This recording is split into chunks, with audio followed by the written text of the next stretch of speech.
চাওক প্ৰশ্নৰ উত্তৰ থাকে, কোনোবাই মন্তব্য দিলে প্ৰত্যুত্তৰ থাকে, কিন্তু প্ৰলাপ বা কৌতুকৰ কোনো উত্তৰ প্ৰত্যুত্তৰ নাথাকে। গতিকে অখিল গগৈয়ে যিখিনি কথা কৈছে প্ৰলাপ, সেইখিনি কথাৰ উত্তৰ প্ৰত্যুত্তৰ একো নাথাকে। মই দেখিছোঁ কালি তেওঁ ক'ৰবাত কৈছে উৎপল শৰ্মাৰ বিজেপিৰ সৈতে মিতিৰালি আছে বুলি। অখিল গগৈয়ে এতিয়া বেলেগক ক'ব বিজেপিৰ সৈতে মিতিৰালি আছে বুলি, ভাবকচোন সেই কথাটো। সেইটো কথা আৰু কিবা উত্তৰ দি লাভ আছে নেকি? বিজেপিৰ সৈতে কাৰ মিতিৰালি আছেতো অসমৰ ৰাইজে জানে।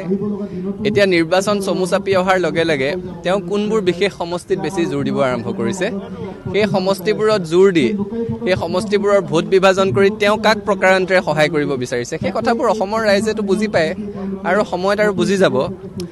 অখিল গগৈ হৈছে এটা কৌতুকৰ নাম, আৰু তেওঁক মই জাতীয় কৌতুক বুলিও এইকাৰণে ক'ব নোৱাৰোঁ, কাৰণ তেওঁৰ জাতীয়ৰ ধাৰণাটো আমাৰ সৈতে নিমিলে। তেওঁ কি বুলি কয় যে ভয়াৰ্থ সংখ্যালঘু মহিলা এগৰাকীয়ে যদি তেওঁক সাবটি ধৰে, তেওঁক নিৰাপত্তাৰ চুমা এটা যচাটো তেওঁৰ জাতীয় দায়িত্ব। গতিকে যিগৰাকী ব্যক্তিয়ে চুমা যচাটোক জাতীয় দায়িত্ব বুলি কয়, তেওঁৰ পৰা যদি আছুৱে জাতীয়তাবাদ শিকিবলৈ হয়, আমাৰ জাতীয়তাই বাদ পৰিব। গতিকে তেওঁৰ কথাৰ আৰু ইয়াতকৈ বেছি প্ৰত্যুত্তৰ দিবলগীয়া আছে বুলি মই নাভাবোঁ। কৌতুক বা প্ৰলাপৰ কোনো প্ৰত্যুত্তৰ নাথাকে। অখিল গগৈ ডাঙৰীয়ে কিবা কৈছে নেকি? মই দেখা নাই। আৰু যদি সেইটো কথা কৈছে, সেইটো অখিল গগৈ ডাঙৰীয়া এটা প্ৰলাপ।